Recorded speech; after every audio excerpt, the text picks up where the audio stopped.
دیکھیں جی، عورت کے لیے سب کانٹیننٹ میں زندگی مشکل کر دی گئی ہے، اور عورتیں بیچاری ہماری اتنی مظلوم ہیں، اذان شروع ہو جائے تو گھر میں شور مچ جاتا ہے، جی دوپٹہ کتھے، دوپٹہ کتھے لے آؤ، پتہ نہیں کیا ہو گیا۔ اذان شروع ہو گئی ہے تو اس کا دوپٹے سے کیا تعلق ہے؟ اگر کوئی نامحرم گھر میں نہیں آیا، اور فرشتے نامحرم نہیں ہیں، وہ تو ان کی تو جنس ہی یہ نہیں ہے، ان سے تو آپ کو کوئی خطرہ نہیں ہے، آپ گھر میں ریلیکس بیٹھے ہیں تو بیٹھے رہیں۔ یہ آپ نے اپنی خود ایک ٹریڈیشن بنائی ہوئی ہے۔ ایون یہ بھی ٹریڈیشن ہے کہ واش روم میں سر ڈھانپ کے جانا۔ اچھا، تو جب غسل کرنے لگیں گے پھر کیا کریں گے؟ کوئی لاجیکل بات کریں، اس طرح نہیں ہوتا۔ تو وہ اتنی مشکل زندگی کر دیتے ہیں، وہ کہتے ہیں کہ جناب عورت جب جائے نا جی، اذان شروع ہو جائے تو فوراً دوپٹہ لے لے۔ ٹھیک ہے، ٹریڈیشنل آپ کریں، ہمیں کوئی اعتراض نہیں ہے، اس کو دین بنا کے آپ پیش نہ کریں۔ آپ کا اپنا ذاتی چلو ہے، جو مرضی کریں، اور بنائیں، آپ اس میں چیزیں ایڈ کرتے جائیں، لوگوں کے لیے زندگی مشکل کرتے جائیں۔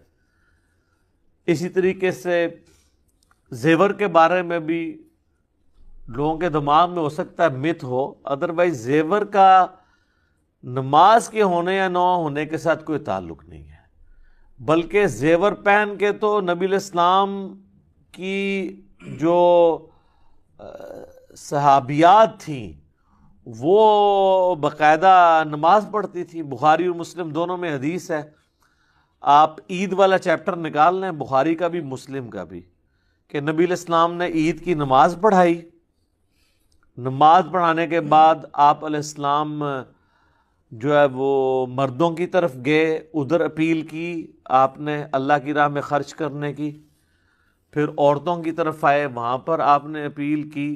حضرت بلال جو ہیں وہاں پہ وہ آپ سمجھ لیں چندہ اکٹھا کر رہے تھے اللہ کے لیے، اپنے محل بنانے کے لیے اور گاڑی خریدنے کے لیے نہیں، پامے تو چندے کا ثبوت کاٹ لو اللہ کے لیے۔ تو اس میں بخاری مسلم دونوں میں الفاظ ہیں کہ عورتوں نے اپنے کانوں کی بالیاں، اپنے بازوؤں کے زیور، اپنے گلے کے ہار بھی اتار کے ڈال دیے۔ تو یہ حدیث اس بات کا ثبوت ہے کہ وہ عورتوں نے زیورات کے اندر نماز پڑھی تھی۔ اس کے لیے آپ کو امام حنیفہ کو فیکس نہیں کرنی پڑے گی، یہ بخاری مسلم دونوں میں حدیث کے طور پہ موجود ہے۔ یہ کوئی ایسا مسئلہ نہیں ہے جو آپ کو استنباط، اتنا موٹا لفظ بولتے ہیں استنباط، عام بندے کی اہلیت نہیں ہے وہ قرآن و حدیث سے ڈائریکٹ مسئلے نکال سکے۔ اور یقین کریں یہ ان لوگوں کو فالو کر رہے ہوتے ہیں جو قرآن و حدیث سے ڈائریکٹ مسئلے اچھل اچھل کے باہر نکل رہے ہوتے ہیں نا، ان کو سائڈ پہ کر کے ان کے اپوزٹ مسئلے بتا رہے ہوتے ہیں۔ ان کو یہ کہہ رہے ہوتے ہیں یہ ہمارے امام ہیں، ہمارے بزرگ ہیں، جو مسئلے خود اچھل کے کہہ رہے ہوتے ہیں کہ یہ مسئلہ ہمارا یہ ہے، وہ کہتے ہیں نہیں تو سائڈ پہ ہو جا۔ ہاں صحیح بخاری مسلم دونوں میں نہیں ہے کہ نبی علیہ السلام نے اپنی جو نواسی تھی امامہ، اس کو گود میں اٹھا کے نماز پڑھی، فرض نماز پڑھائی، اور جب آپ سجدے میں جاتے تھے سائد پہ بٹھا دیتے تھے، جب قیام میں آتے تھے اوپر اٹھا لیتے تھے۔ ٹھیک ہے، تو آفی کا انفی کا مسئلہ اٹھا کے دیکھ لیں، وہ کہتے ہیں جناب آپ بچہ اٹھا کے نماز نہیں پڑھ سکتے۔ ہاں اسی پلیٹ فارم پہ آپ کو سنن نسائی اور مسند احمد کی حدیث ضرور سنائی جائے گی کہ نبی علیہ السلام جب سجدے میں جاتے تھے، حسن و حسین کندھے پر سوار ہوتے تھے تو نبی علیہ السلام نماز لمبی کر دیتے تھے۔ یہ وہ مزہ ویل کر رہے ہیں، اور وہ فرض نماز ہوتی تھی، جب تک وہ بچہ اترتا نہیں تھا آپ علیہ السلام سجدے سے سر نہیں اٹھاتے تھے۔ اور فقہ حنفی میں مسئلہ انہوں نے یہ لکھ دیا ہوا ہے در مختار کے اندر کہ اگر آپ بچہ اٹھا کے نماز پڑھتے ہیں تو آپ کی نماز باطل ہے۔ ہاں اگر آپ کتا اٹھا کے پڑھ لیں تو آپ کی نماز درست ہے، لیکن اس کا منہ آگے سے باندھ لیں، کہیں زبان نہ مار دے، کیونکہ اس کی تھوک ناپاک ہے۔ سر اس میں نا بزرگوں سے ریکویسٹ ہے وہ ایڈ کریں کہ منہ بھی باندھ لیں اور ایک پیمپر بھی بنا دیں، ہو سکتا ہے نماز کے دوران وہ آپ کو تر و تازہ نہ کر دے اور الٹا نماز ہی جاتی رہے۔ یہ کون سا کتا ہے جس کو اٹھا کے نماز پڑھنے کی آپ کو ضرورت پیش آئی ہے؟ یعنی یہ اولیاء اللہ نے کتے پالے ہوئے تھے، اتنے شوقین مزاج تھے وہ کہ مطلب وہ کتے اٹھا کے نمازیں پڑھا کرتے تھے۔ یہ کون سے کتے ہیں؟ پالتو کتوں میں اٹھایا جاتا ہے نا، شکاری یا اسٹیشن کتا تو کسی نے اٹھا کے نماز نہیں پڑھنی نا۔ تو اسلام میں تو صرف آپ شکاری کتا رکھ سکتے ہیں یا حفاظت کے لیے۔ بخاری مسلم میں حدیث ہے کہ جس نے شکار یا حفاظت کے علاوہ، ریوڑ کی حفاظت، یہ گھر کی حفاظت کے علاوہ، وہ بھی باؤنڈری سے باہر کتا پالا تو روزانہ 1 قیرات اجر اس کے نام مال سے کم ہو جائے گا، اور 1 قیرات اود پہاڑ کے برابر ہے۔ کتے کے اوپر لادہ سے میرا ایک کلپ بھی ہے، وہ آپ دیکھ لیں۔ شکار کے اوپر آپ لکھیں ڈاگ پالنا، ریبیز کے بارے میں بھی جو ہلکے ہو جاتے ہیں۔ تو جب یہ صورتحال ہو تو وہاں پر جو مسئلے یعنی کلیئر کٹ قرآن و حدیث سے نکل رہے ہوتے ہیں نا، اس کو تو یہ سائڈ پہ کر دیتے ہیں اور کہتے ہیں استنباط۔ ان کا استنباط یہ ہوتا ہے کہ کلیئر کٹ نکل رہا ہے ایاک نعبد و ایاک نستعین، اب اس میں سے نکالنا یہ ہے کہ بابوں کو کیسے پکارا جائے۔ یہ بزرگوں نے خدمت کرنی ہوتی ہے اسلام کی، بہت کر لی خدمت، ان ریٹائر ہو جاؤ، اون زمانہ بدل گیا۔ مرنے سے پہلے اے مسلمان کر لے اس پہ غور، کتابوں کا خدا اور ہے، بابوں کا خدا اور۔ تو عورت زیور پہن کے نماز پڑھ سکتی ہے۔ ٹھیک ہوگا جی، جزاک اللہ۔ علی بھائی اگلا سوال ہے، کیا نماز کی حالت میں عورت کے لیے سارے جسم اور سر کے بالوں کے ساتھ ساتھ ہاتھ اور پاؤں کو ڈھانپنا بھی ضروری ہے؟ اہل حدیث تھوڑی سختی کرتے ہیں اس مسئلے میں۔ ایک ویسے ضعیف روایت بھی ہے، سنن ابی داؤد کے اندر پیش کی جاتی ہے، لیکن وہ روایت کمزور ہے، کہ بلکہ اس کو یہ بھی کہا جاتا ہے موقوفاً ہے ام سلمہ سے، لیکن پھر بھی اس کی سند کمزور ہے کہ عورت جو ہے وہ نماز کی حالت میں اس کا سطر یہ ہے کہ وہ اپنے پاؤں بھی ڈھانپے اگر وہ ایک چادر میں نماز پڑھ رہی ہے۔ تو یہ روایت تو کمزور ہے۔ بعض باقی روایتیں ایسی ملتی ہیں جس کی بنیاد پہ لوگوں نے یہ مسئلہ نکالا ہے، باقی امت کا اجماع اس پہ نہیں ہے۔ امت کا اجماع اس میں یہ ہے کہ چہرے کی ٹکیا،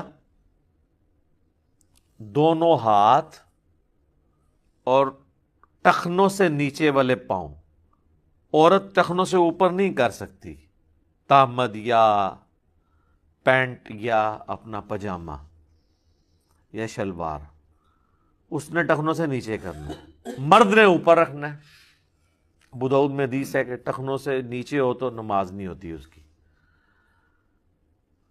تو یہ وہ چیزیں جن کا قرآن میں سورہ النور کے اندر ذکر ہے، سورۃ الاحزاب میں، کہ یہ چیزیں وہ ہیں جو خود بخود ظاہر ہو جاتی ہیں، چہرے کی ٹکیا اور یہ اور یہ بھی اس صورت میں جب آپ محرم کی موجودگی میں نماز پڑھ رہے ہیں یا عورتیں عورتوں والی سائڈ پہ نماز پڑھ رہی ہیں۔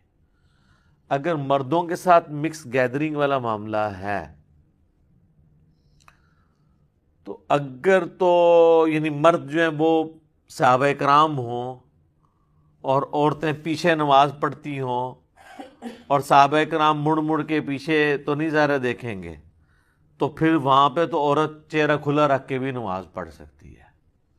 جس طرح ہم کہتے ہیں نا کہ وہ نبی الاسلام نے، اور وہاں اسی بخاری مسلم میں حدیث میں موجود ہے، نبی الاسلام فرمایا جب تک مرد سر نہ اٹھا لیں عورتیں سر نہ اٹھائیں، کیونکہ کپڑے بیچاروں کے مختصر ہوتے تھے، بعض کا شرمگاہ نظر آ جاتی تھی، تو حضور علیہ السلام نے یعنی حکم دیا۔ جہاں اتنی غربت، یہ سارا کچھ ہو، اللہ کے نبی کے پیچھے نماز پڑھ رہا ہو بندہ، تو ان چکروں میں تو نہیں پڑے گا نا وہ۔ تو اب تو خیر میں سمجھتا ہوں زیادہ بہتر معاملہ ہے کہ عورتوں کی جگہ ہی نماز کے لیے الگ بنی ہوتی ہے، وہاں پہ تو پھر کوئی ایسا سلسلہ نہیں ہے، سوائے اس کے کہ CCTV کیمرے نہیں ہونے چاہیے، وہاں پہ بھی کوشش بچنے میں ہی عافیت ہے۔ بعض اوقات انہوں نے کیمرے بھی لگائے ہوتے ہیں علماء نے امت کے وسیع تر مفاد کے لیے، تو وہاں پہ تو نہیں ہونے چاہیے کیمرے. اسی لیے میں کہتا ہوں مسجدوں میں اعتکاف کو بھی اوائڈ کریں، عورتیں گھروں میں ہی کریں اجتہاداً، کوئی مسئلہ نہیں ہے، کیونکہ اس طرح کے ایشوز پھر بڑی دور تک چلے جاتے ہیں، کئی ایک چیزیں پھر سامنے آنا شروع ہو جاتی ہیں، مسئلے خراب ہو جاتے ہیں. اس لیے عورتیں جو ہے نا وہ اپنے معاملات کو بڑا دیکھ سنبھل کے چلیں. باقی پاؤں اگر وہ ڈھانپ لیتی ہیں تو ٹھیک ہے، کوئی حرج نہیں ہے، لیکن یہ ان کے ستر کا حصہ نہیں ہے. جس طرح مرد کا ستر نماز کے لیے ناف سے لے کے گھٹنوں کے نیچے تک ہے، بشرطے کہ قمیض نہ ہو، ورنہ وہ بخاری میں حدیث ہے کہ اس شخص کی نماز نہیں ہوتی جب تک اس کا کچھ حصہ کندھے پر نہ ہو. تو وہ 2 چادروں میں آپ نے نماز پڑھنی ہے، ایٹ لیسٹ 2 چادریں نہ ہو تو پھر تو تہمت بھی کافی ہے.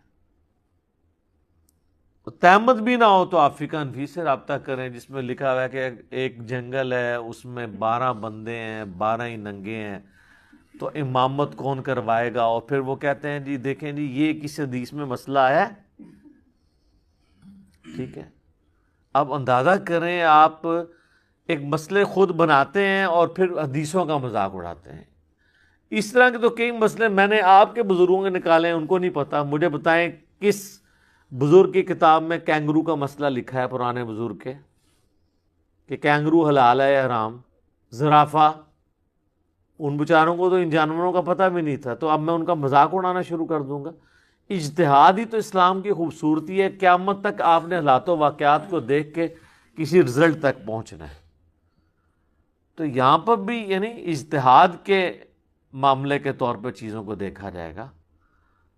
عورتیں جو ہیں وہ بہتر تو یہ ہیں کہ جب وہ محرم میں ہوں تو پھر تو ٹھیک ہے، ادروائز اگر کسی ایسی اوپن جگہ پہ نماز پڑھ رہی ہیں جہاں پہ غیر محرم کی نظر پڑ سکتی ہے تو اس میں وہ چہرے کا بھی نقاب کرے.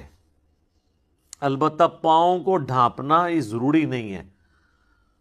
ویسے آپ سعودی عرب میں چلے جائیں نا تو وہ عورتوں کو انہوں نے کالے دستانے بھی پہنائے ہوتے ہیں، پاؤں میں جرابیں، سخت گرمیوں کے اندر انہوں نے نا یہ سارا کچھ. یہاں پہ بھی آپ دیکھ لیں کہ پورے کا پورا دین عورتوں پہ اپلائی کیا ہوتا ہے. میں نے کئی یعنی لوگ دیکھے ہیں جو خود انہوں نے داڑھیاں بھی نہیں رکھی ہوئی ہیں اور عورتوں کو سر سے لے کے پاؤں تک انہوں نے نا ہر چیز چھپا کے رکھی ہوئی ہے، ایون کالی اینکیں بھی لگائی ہوتی ہیں آنکھوں کے پردے کے لیے بھی. میرا خیال ہے اپنے حصے کا اسلام بھی تقریباً جو ہے نا آدھا انہی کے اوپر ہی ڈال دیا ہوتا ہے. ہم تو نہیں کر سکتے تو عورتوں کے لیے جو ہے نا زندگی مشکل کریں.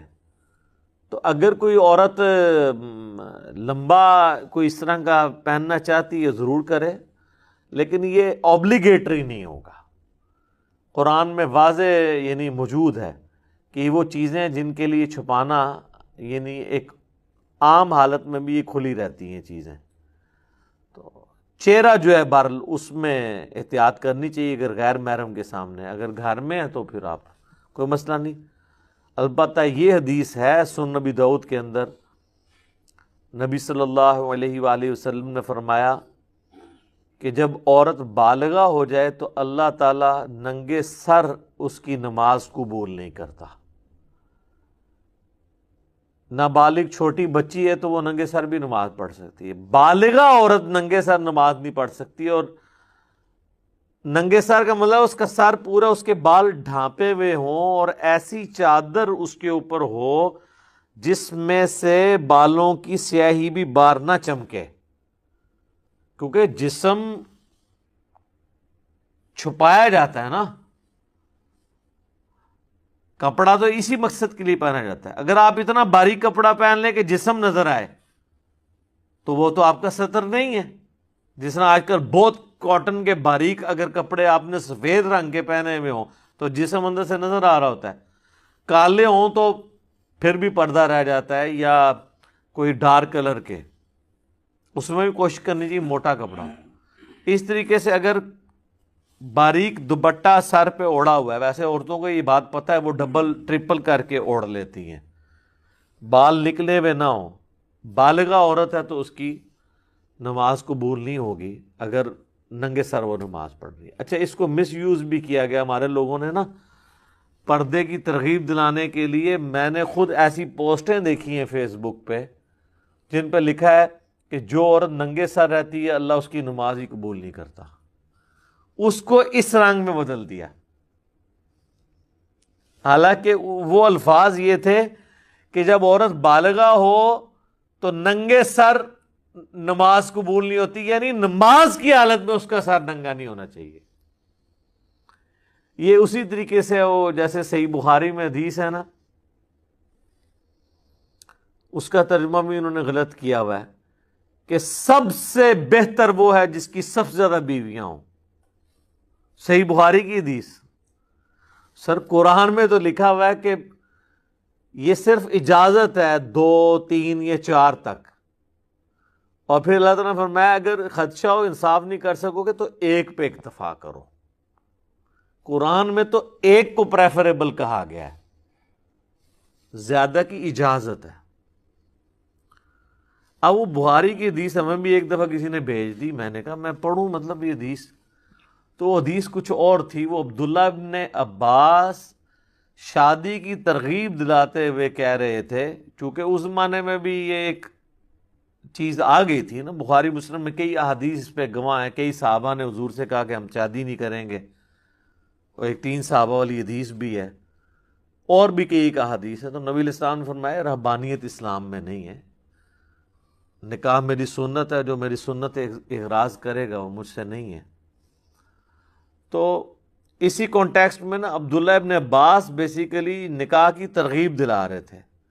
ترغیب دلاتے ہوئے انہوں نے کہا کہ جو سب سے بہتر انسان تھا نا اس کی تو اتنی ساری بیویاں تھیں، یعنی نبی علیہ السلام، کہ نبی صلی اللہ علیہ وآلہ وسلم نے اتنی بیویاں کی بھی تھیں۔ سب سے بہتر انسان اللہ کا متقی پرہیزگار بندہ تو وہ ہے، تو شادی کرنا کوئی عیب والی بات نہیں ہے۔ اگر یہ عیب ہوتا تو اللہ کے نبی علیہ السلام نے تو زیادہ شادیاں کی ہوئی تھیں۔ جو مخلوق میں سب سے بہتر تھا یعنی رسول اللہ افضل الخلق، اس کا انہوں نے ترجمہ اس طرح کنورٹ کر دیا کہ سب سے بہتر وہ ہے جس کی سب سے زیادہ بیویاں ہوں۔ تو وہ ہم تھوڑی سی عقل اپنی بھی استعمال کر لیا کریں کہ یہ ترجمے کس طریقے سے کس طرف لے کے جائے۔ اور بعض کا ایسے ہو جاتا ہے، تھوڑا سا وقف کرنے سے رکنے سے، اٹھو مت بیٹھو، اگر آپ اٹھو مت کے اوپر رک جائیں تو اس کا مطلب ہے اٹھو مت بیٹھ جاؤ، اور اگر آپ نہ رکے تو اٹھو پہ رک جائیں، اٹھو مت بیٹھو تو اس کا مطلب ہے اٹھ جاؤ۔ ایک ہی جملہ ہے، تھوڑی سی اس کی ٹون بدلنے سے، وقت کرنے سے، بدلنے سے کیا بن جاتا ہے۔ تو وہ لوگ اپنے اپنے مطلب اس میں سے نکال لیتے ہیں۔ تو اس طرح حدیث کے اندر جو ہے وہ یہی ہے کہ جو بالغہ عورت، اس کے ننگے سر نماز نہیں ہوتی، اس کو سر ڈھانپ کے نماز پڑھنا پڑے گی، یہ اس کا مطلب ہے۔ واش روم جانے کے لیے بھی سر ڈھانپنا کوئی ضروری نہیں ہے، غسل کرنے کے لیے بھی سر ڈھانپنا کوئی ضروری نہیں ہے۔ عام حالت میں عورت اپنے گھر میں ریلیکس رہنا چاہتی ہے، اس کو کسی بھی صورت میں اس طرح کے اضافی کپڑے رکھنے کی ضرورت نہیں ہے اگر کسی غیر محرم کی اس پہ نظر نہیں پڑ رہی۔ البتہ بعض یعنی جسم کے حصے وہ ہیں جو آپ محرم سے بھی سوائے اپنے خامند کے اس کو لوگوں پہ ایکسپوز نہیں کریں گے۔ اسی لیے قرآن میں ہے نا کہ ایک اضافی چادر سینے پہ رکھنی ہے، اور عورتیں رکھتی ہیں، گھروں میں بھی رکھتی ہیں، عام حالت میں بھی، وہ اپنی جگہ۔ میں بات کروں چہرہ کھلا ہونے کے، یا ایون ایک عورت اپنے باپ کے سامنے آتی ہے، اس نے ویسے دوپٹہ لیا یا دوپٹہ اس کا گر گیا، بال ظاہر ہوئے ہیں، تو اس کے باپ کے لیے تو وہ پردہ نہیں ہے اس کے بالوں کے ساتھ۔ باپ بیٹی کا تو رشتہ بہت عظیم ہے، ٹھیک ہے، تو وہ معاملہ بالکل الگ ہے۔ تو اس طرح چیزوں کو مکس کرنے کی ضرورت نہیں ہے. ٹھیک ہو گیا جی. جزاک اللہ. علی بھائی اگلا سوال ہے، کیا نماز کے لیے عورت پر بھی جوڑا کھولنا ضروری ہے جیسا کہ مردوں کے لیے بالوں اور کپڑوں کو سمیٹنے کی ممانعت آئی ہے؟ بخاری مسلم میں حدیث ہے، نبی علیہ السلام نے فرمایا کہ کوئی بھی نماز کی حالت میں نہ تو اپنے بالوں کو سمیٹے اور نہ کپڑوں کو. یہ ودن نماز ہے. اس چیز کو نبی علیہ السلام نے ناپسند فرمایا. اس کی وجہ سے محدثین نے پھر شرح یہ کی ہے کہ اصل میں نبی علیہ السلام کی خواہش ہے کہ جو بندہ سجدہ کرے تو اس کے بال بھی عاجزی کے طور پہ جا کے سجدے میں گریں. اگر اس نے سر پہ کوئی ٹوپی نہیں پہنی ہوئی ہے تو اس کا جوڑا نہ باندھے، یا پگڑی پہنی ہے، ٹوپی پہنی ہے، پھر تو خود بخود بال نہیں جا کے گریں گے. جوڑا کرنے کی نماز کی حالت میں اجازت نہیں ہے. ویسے اگر کوئی مرد جوڑا کر لیتا ہے کوئی حرج نہیں ہے، لیکن وہ کندھوں سے اوپر اس کے بال ہونے چاہیے، اس سے نیچے رہو. بال کو سمیٹنے کے لیے آپ جیل بھی لگا سکتے ہیں. صحیح بخاری میں موجود ہے، مسلم میں اما عائشہ کہتی ہیں کہ نبی علیہ السلام کے بالوں کو میں گوندا کرتی تھی. اس وقت گوند استعمال ہوتی تھی، بال بہت گھنے تھے تو چپکا دیا کرتی تھی بالوں کو، ایک جگہ سیٹ رہے. تو رکھ سکتے ہیں آپ. یہ جو جوڑے والا معاملہ ہے نا کہ عورت جوڑا یعنی کھولے اور بالوں کو سیدھا کر کے نماز پڑھے، یہ جوڑے میں پڑھ سکتی ہے، بالکل پڑھ سکتی ہے. اپنے گھر میں پڑھ رہی ہے تو بالکل ٹھیک ہے. رہا پبلک پلیس کے اوپر اس طرح کا جوڑا بنانا کہ وہ سر پہ اس طرح ابھرا ہوا باہر سے نظر آئے، جس طرح کئی عورتیں جو ہیں وہ اپنے بالوں کو نمایاں کرنے کے لیے، اپنے جسم کے نمائش کے لیے حرکت کرتی ہیں، وہ تو غلط ہے. وہ تو صحیح مسلم میں حدیث ہے نا کہ نبی علیہ السلام نے فرمایا کہ 2 اس قسم کے جہنمی ہیں جن کا عذاب میں نے بھی نہیں دیکھا، اتنا سخت عذاب ہے. ان میں سے پہلی کیٹیگری ان لوگوں کی ہے جن کے ہاتھ میں کوڑے ہیں، یعنی ویسے حکمران یا ایسے جلاد جو لوگوں کو ناحق مارتے ہیں. اور دوسری وہ عورتیں جو مٹکنے والیاں، مردوں کو اپنی طرف مائل کرنے والیاں، اور ایسا لباس پہننے والیاں کہ گویا وہ ننگی ہوں، یعنی اتنا چست لباس یا اتنا باریک کہ اس میں سے جسم ڈھلک رہا ہو، جن کے سر بختی اونٹوں کے مانند ہوں گے.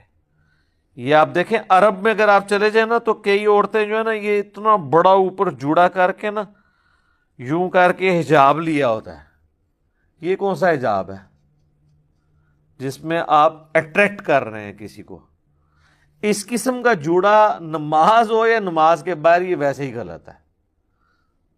اس جوڑے میں بھی کوئی نماز پڑھ لے گا، نماز اس کی ہو جائے گی عورت کی، لیکن یہ عمل بذات خود غلط ہوگا. ایون مرد کے لیے بھی جو ہے یہ صرف ترغیب کے لیے ہے کہ وہ یعنی ان کاموں سے بچے کہ نماز کی حالت میں وہ جوڑا یا کپڑوں کو نہ سمیٹے. اب بعض کا لوگ پینٹ میں نماز پڑھ رہے ہیں، اب سجدے میں جانے لگتے ہیں تو تھوڑی سی پینٹ ان کو سمیٹنی پڑ جاتی ہے، ادروائز پینٹ پھٹ سکتی ہے، تو وہ اتنی چوڑی نہیں ہوتی ڈریس پینٹ نہ ہو تو وہ ایک معاملہ الگ ہے. یہ چیزیں پریفریبل ہیں. یہ اس طرح کی چیزیں نہیں ہیں جن سے حلال و حرام کا مسئلہ اخذ ہونا شروع ہو جائے. تو بہتر یہ کہ عورت جو ہے وہ جوڑے کو اوائڈ ہی کرے، بال سیدھے رکھے نماز کے لیے بھی. لیکن بعض اوقات وہ وقتی طور پہ سمیٹنے پڑ جاتے ہیں، کوئی حرج نہیں ہے. اور اس میں ایک میں شرعی مسئلہ بتا دوں، بخاری مسلم میں یہ بھی حدیث ہے، اما عائشہ کہتی ہیں کہ نبی علیہ السلام ہمیں حیض کے بعد جب غسل کا حکم دیتے تو حکم دیتے کہ جوڑا کھول کے ہم غسل کریں، اور عام غسل جنابت میں آپ ہمیں چوٹیا یا جوڑا کھولنے کا حکم نہیں دیتے تھے، یعنی جو بال باندھے ہوئے ہوتے تھے چوٹیا، تو وہ بس چوٹیا کے اوپر ہی ہم پانی بہا لیں، بس سر کی جڑ تک پانی پہنچ جائے.